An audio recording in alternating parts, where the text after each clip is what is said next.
Eso nos lleva a que la mala especificación de un modelo también puede traernos causas de rechazo de un paper o de un documento académico.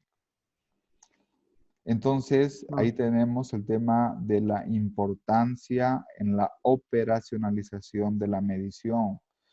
Luego hay otra, por ahí mencionaba, ¿cuál es el problema de las variables de control? ¿Qué sucede? Eh, Sí. no, siga, siga. No, no, adelante, la discusión es para ustedes. ¿Cuál es el problema si no incluimos variables de control? Que tendemos a sesgar la información, de que muchas veces autores no añaden esta variable y Ujú. en el paper nos da unos tres condiciones que esté correlacionado con la variable independiente y con la dependiente, y que la variable esté relacionado directamente con el estudio. Y nos da una recomendación de que si se cumplen estas tres condiciones, nuestro resultado puede estar más acorde a la realidad de lo que queremos sacar y no sesgando información. Perfecto. ¿Qué significa variable de control entonces, si así lo resumimos? Es la que nos ayuda a ver si estamos... este, ahí tengo una diferencia, porque yo también hay otro libro grande que nos dio Relaciona. de 5 capítulos. Ujú. Sí, O sea, nos ayuda más que todo a condicionar la respuesta, digamos. bien. A que Correlacionar. nos... Ujú, Variable de control significa otros factores alternativos de ujú. explicación, ¿no? Que podrían Ujú. estar muy relacionados con la variable dependiente. Correcto. Por ejemplo, volviendo al ejemplo de Vladimir, que está estudiando la relación entre capital financiero y valoración de empresa con dos variables adicionales. Ahí que está dirigido a empresas familiares, ¿no es cierto? Eh, Ahí podríamos utilizar tres variables de control. Una, la antigüedad de la empresa. Posiblemente los resultados puedan ser diferentes entre empresas que ya están establecidas 5, 10 años o 20 años en comparación con empresas que recién se abren, ¿me entienden? ¿No? Hay un control ahí. Otra variable de control sería el tamaño de la empresa. ¿Qué significa eso? Que cuando quiero relacionar variables o quiero ver impactos, no es lo mismo una empresa pequeña que una empresa mediana y una empresa grande. Por lo tanto, el tamaño de la empresa debe controlarse. Y la otra variable de control también debe ser el sector económico. No es lo mismo o lo delimito a un sector o controlo si son diferentes empresas de diferentes sectores. Entonces, las variables de control es muy importante. ¿Se acuerdan del ejemplo que les planteé una vez en clase, ¿no? Con el tema del el tratamiento de tomar la tableta versus no tomar la tableta. ¿Se recuerdan el ejemplo en qué es lo que hay que controlar, ¿no?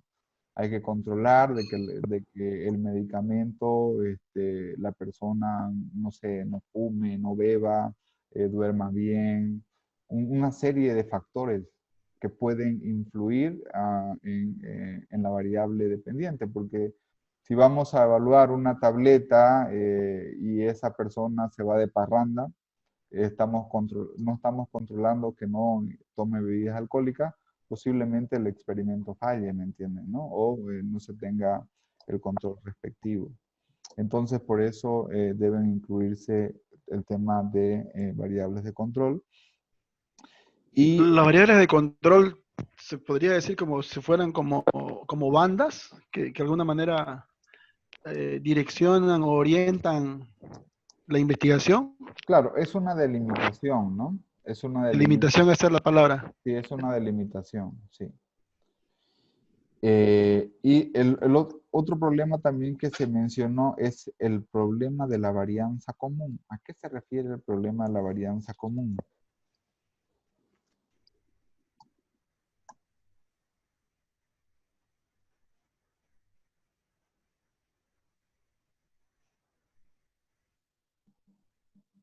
¿Quién nos puede explicar?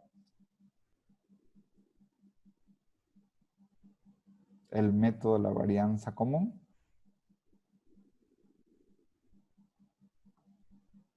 El poder de la lista.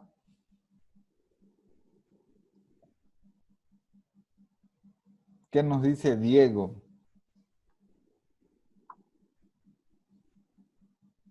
¿Aló, doctor? ¿Cuál es el problema del método de la varianza común?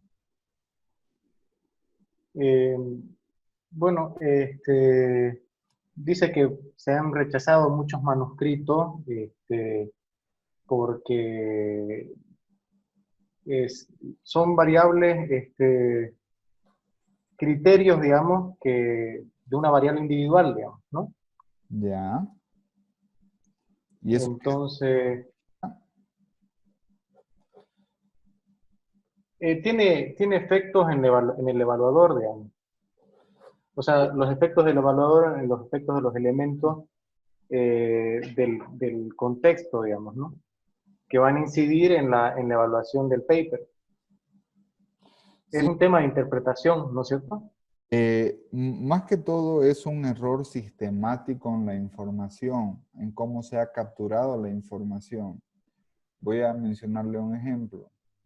Supóngase de que yo voy a plantear una hipótesis o voy a plantear una premisa de que en Santa Cruz, en las maestrías de finanzas, existe un elevado conocimiento del área financiera si aplicáramos test CFA, un ejemplo.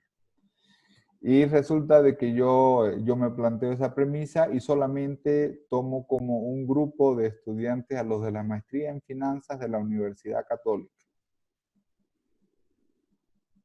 Y resulta que los estudiantes de la maestría en finanzas de la Universidad Católica, todos aprueban el CFA nivel 1.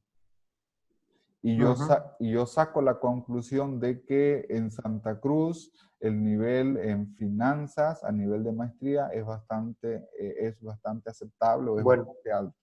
sí, Ahí tengo un error sistemático, ¿no? Si el solamente, método de medición. claro, solamente me basé en la católica, entonces yo estoy sacando una gran conclusión cuando mi fuente solamente es una. No he comparado qué sucede con la Gabriela René Moreno, no sé, no he comparado qué sucede con la NUR, o sea, no tengo otras fuentes Así, alternativas. individual. Claro, la única varianza que me está generando es de la católica, entonces ahí yo puedo tener el problema del problema común de varianza, donde El en otras sesgo, ¿no? existe un sesgo en las unidades muestrales donde he capturado o recolectado la información y que por lo tanto eso produce un error sistemático y por lo tanto he tenido una conclusión que no necesariamente es así. Entonces, eso se refiere. Yendo un poco más adelante, aquí yo quiero mencionarles el primero. ¿Cuál es el problema que existe entre la pregunta de investigación y el diseño? Cuando ustedes se acuerdan de su profesor, Marco Alberto Núñez Ramírez, ¿se acuerdan del mexicano? Sí, Sí, me Cuando, acuerdo. cuando tuvimos una clase en la cual compartimos esta lectura, dijo el profesor, siempre que llego a esta lectura, me acuerdo de Marco, el de Durango. Porque estoy midiendo un resultado macro. Entonces no puedo medir micro sobre macro, o es micro y micro, o es macro y macro. ¿Me entienden, no? Ok. Ese es un problema. El otro problema es que si yo utilizo una encuesta, que es un dato de sección cruzada o dato de corte transversal, como mencionaba Valeria, no puedo hablar de impacto, no puedo hablar de causalidad, porque ahí tengo un error de diseño de investigación. Cuando yo me baso en muestras o me baso me baso en un dato tomado en un periodo de tiempo, a lo mucho que puedo plantear es una asociación. Esta variable se relaciona positiva o negativamente con esta otra variable. Pero si mis datos son de sección cruzada, no puedo decir esta variable causa, impacta o cualquier sinónimo sobre esta otra variable.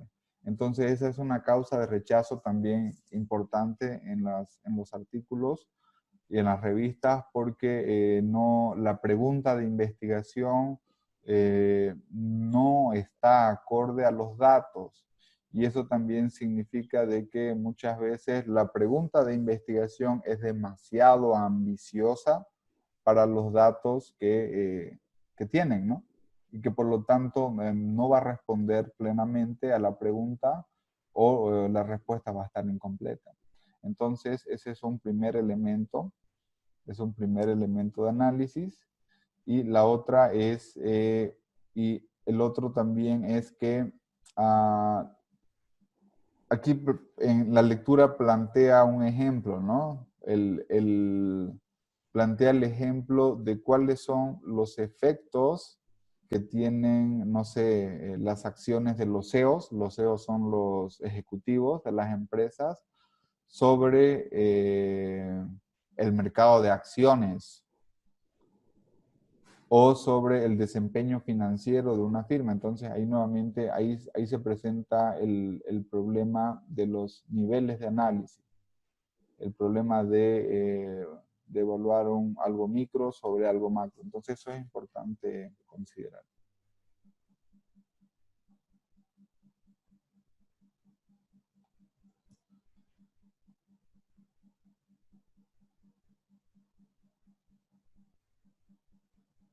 Bien, luego siguiendo con la lectura, hay algo que se llama operacionalización de constructo. ¿Qué significa una operacionalización de constructo? ¿Alguien nos puede explicar? Y de hecho señala de que existe una adaptación inapropiada de medidas existentes o se utiliza, claro, existe una adaptación inapropiada de una medida existente o, por otra parte, se aplica de forma inapropiada una medida existente. ¿A qué se refiere eso?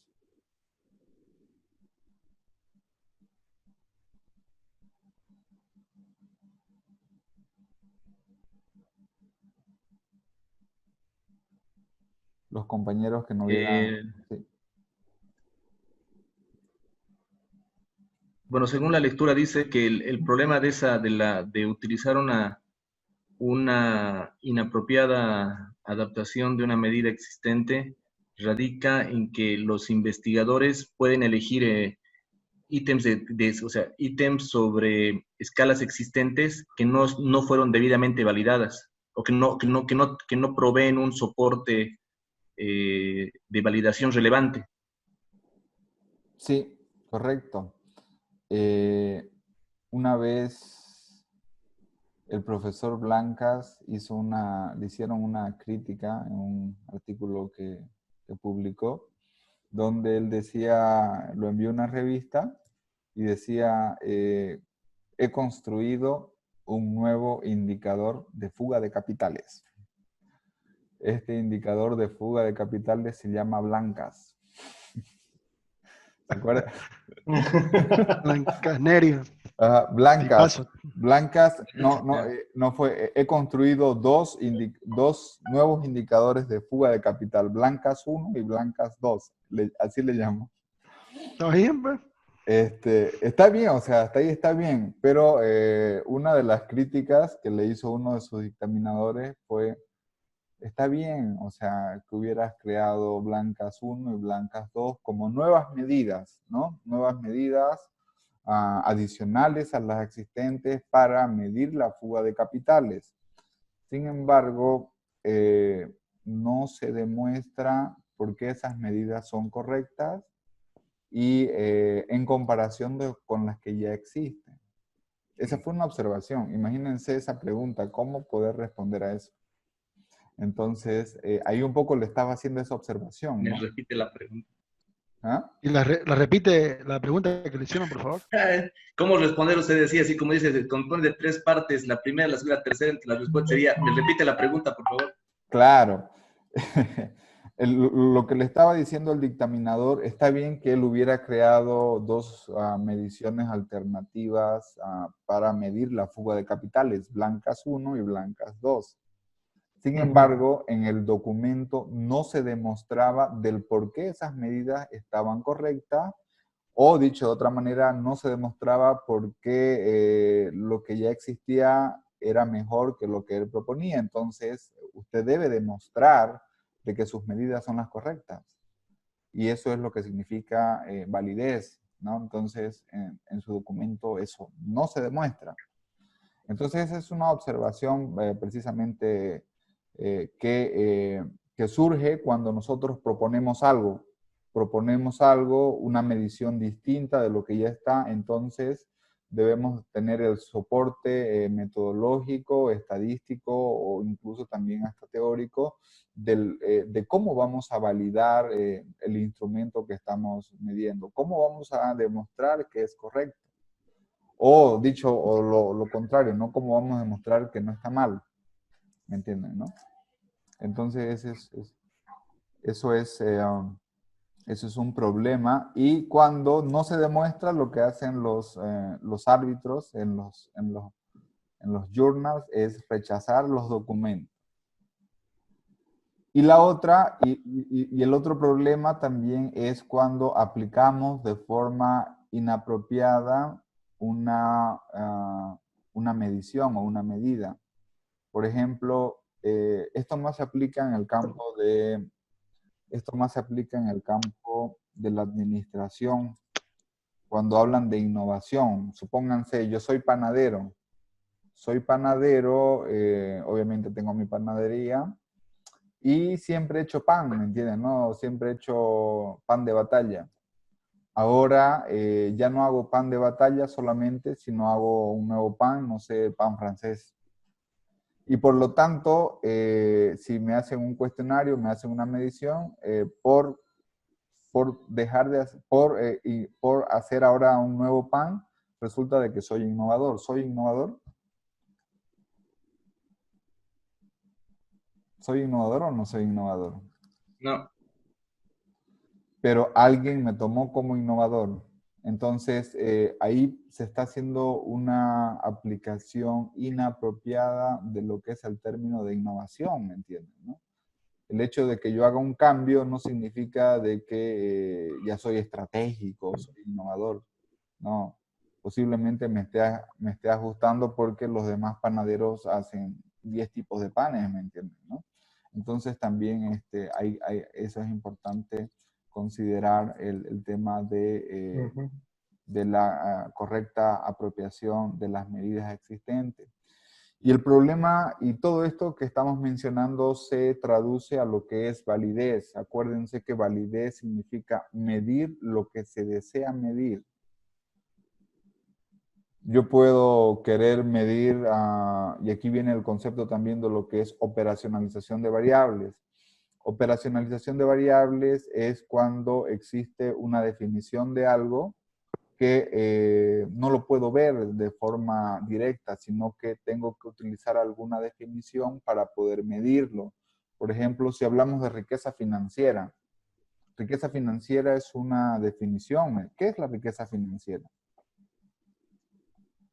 Tendría que recurrir a alguien para definir qué es riqueza financiera.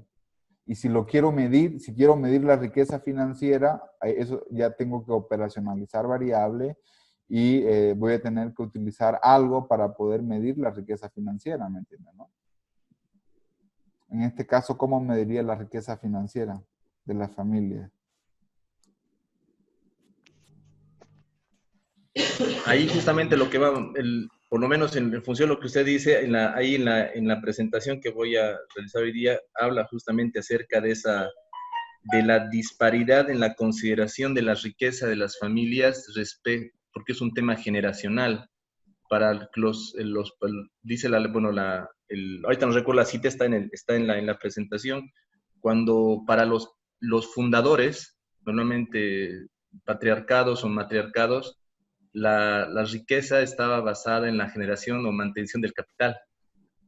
En Ya. cambio, para los para los que están en segunda generación o tercera, ya sean millennials o baby boomers, ¿cierto? O la generación X dice, la riqueza puede estar basada en conceptos más socioambientales. Socioambientales. O sea, lo que es responsabilidad social corporativa, ¿no? O sea, Claro, claro. cuánto Ya, pesa la marca, cuánto es el grado de posicionamiento, de apreciación, de valoración de la marca, digamos, ¿cierto? Por las cosas que uno realiza, digamos. claro. Ya hay otro tipo de valoración, ¿no? O sea, no son solamente valoraciones tangibles. No es solamente esta marca tiene tantos millones en activos o tiene, no sé, sino hay una valoración extra, adicional, que es una valoración intangible, ¿no? Si pudiéramos valorar, por ejemplo, la Coca-Cola, ¿no? ¿Cuál es el valor de la... Hay distintas valoraciones de la Coca-Cola, pero ¿cuál es la valoración de la marca Coca-Cola como tal? Hay un intangible dentro de la Coca-Cola, ¿no? Más allá de sus beneficios futuros que uno pueda obtener por los ingresos que percibe, pero también hay un intangible. Y la valoración de los intangibles es otra línea también que es bastante amplia, ¿no? Perfecto. Bien, entonces, en resumen, no sé si alguien quiere hacer algún comentario adicional.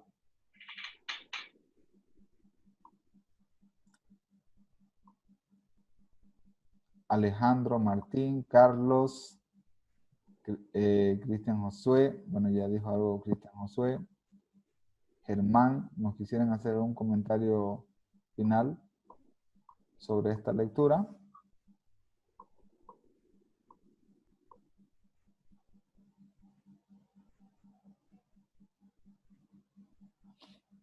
En resumen, siempre el diseño de investigación, las preguntas, todo lo que es el análisis de datos, el procedimiento en la recolección de información, la forma como medimos las variables, debemos cuidar todo lo que sea el tema de la validez, ¿no? Porque la validez es lo más importante. No sé si se recuerdan, habíamos visto cuando vimos el tema de validez, que hay dos tipos de validez, ¿no? Una que es la validez interna y otra la que es la validez externa. La validez interna se refiere en primer lugar, a medir lo que se desea medir. Y la validez externa es que mi medición yo pueda replicarla en cualquier parte. Entonces, lo que mínimamente debemos cuidar es la validez interna. Que mi estudio no se pueda replicar en la China, no importa. Solamente se puede reproducir en Bolivia. Pero por lo menos mi estudio debe tener la validez interna. ¿Okay? Entonces... Profesor, a esto es lo que se refiere en la conclusión de ese artículo. Habla acerca del criterio pragmático, ¿cierto? Es básicamente este tema de la validación interna, porque en realidad es la forma en cómo nosotros integramos la parte de investigación teórica, ¿cierto? Con la aplicación práctica. Ese es el... Sí, sí, es importante, a eso se refiere el tema de la validez y la conclusión del documento. Ahora, en estas grandes revistas, ellos buscan ambas cosas, ¿no? Porque el tema de la validez externa está vinculada con el tema de la generalidad. Si ustedes leyeron el documento sostiene de que se deben emplear grandes muestras, diferentes métodos de estimación porque el método de estimación también puede causarme un problema de varianza común. Si yo solamente utilizo un método, saco una conclusión, puede ser que cambiando de método no llegue a la misma conclusión. Puede ser que tenga, de hecho, una conclusión diferente. Entonces, cuando utilizamos muestras grandes, distintos grupos, poblaciones heterogéneas, hacemos experimentos, aleatoriedad, entonces es reproducible en todas partes. Ese es digamos que es la ciencia pura y dura, ¿no? Que en nuestro caso de las ciencias sociales es más difícil, tal vez en la medicina, la física, es más probable o es más factible tener esa generalidad. Sin embargo, en nuestro campo de las ciencias sociales, administración, en las finanzas, es muy importante el rol de las expectativas, que es diferente. Los perfiles de riesgo de las personas son diversos. Entonces, aquí hay un componente que la validez externa es difícil de poder alcanzarla, ¿no? Un 100%. Perfecto, entonces con esto vamos a... Hay una consulta, lo que acabo de hablar. Cuando se refiere al método, específicamente al método del cálculo en sí, porque para algunos trabajos, o sea, por ejemplo en mi tema, hay muchos autores que utilizan varios fórmulas, modelos, y lo están explicando en base al modelo, porque hay un autor, por ejemplo, que hace un índice en el 2010.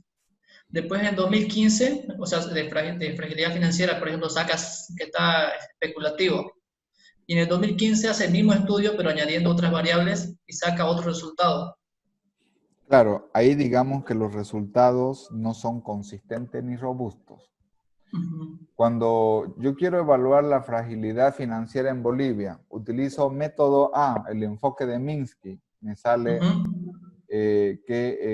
no sé, en el periodo actual hay fragilidad financiera. Me voy al método B, que es otra metodología. Me sale de que hay fragilidad financiera. Me voy al método C y me sale que la conclusión es fragilidad financiera. Hay fragilidad financiera. Entonces, de forma consistente y robusta, independientemente cuál sea el método que utilice, llego al mismo resultado. Y por lo tanto, digamos que sí existe mayor nivel de confianza en decir que los resultados son consistentes. Sucedería lo contrario si utilizo un método, me sale un resultado, utilizo otro método y me sale otro resultado, entonces ahí no habría una consistencia ni una robustez en los hallazgos, ¿no? Eso es importante. Siempre es importante utilizar, bueno, digamos, si ustedes de su tesis quisieran publicarlo y que lleguen a las grandes ligas, piden varios métodos de verificación, ¿no? Entonces, empleando 2, 3, 4, en econometría nosotros presentamos hasta 10 modelos alternativos. Y en los 10 modelos voy a ver de qué llego a la misma conclusión. Llego a que el impacto es negativo y estadísticamente significativo. Entonces es una forma en cómo podemos demostrar desde diferentes ópticas, ¿no? O diferentes métodos. Lo importante es que mis resultados no sean sensibles al método, porque si mi resultado es sensible al método, entonces ahí tendría una de dos, o que la conclusión es frágil, o que tendría que ver qué método prevalece sobre otros, porque también podemos discernir entre los métodos. Hay métodos, hay métodos que tienen mayores fortalezas que otros. Entonces, si eso va a suceder así, si yo tengo diferencia de resultados y tengo que discernir cuáles son las ventajas de un método y cuáles son las limitaciones del otro, ¿no? Bien, ¿alguna consulta adicional? Entonces, fíjense, esta lectura es muy robusta, son 5 hojas y hay para hablar muchísimo, ¿no? Entonces, creo que eso es importante.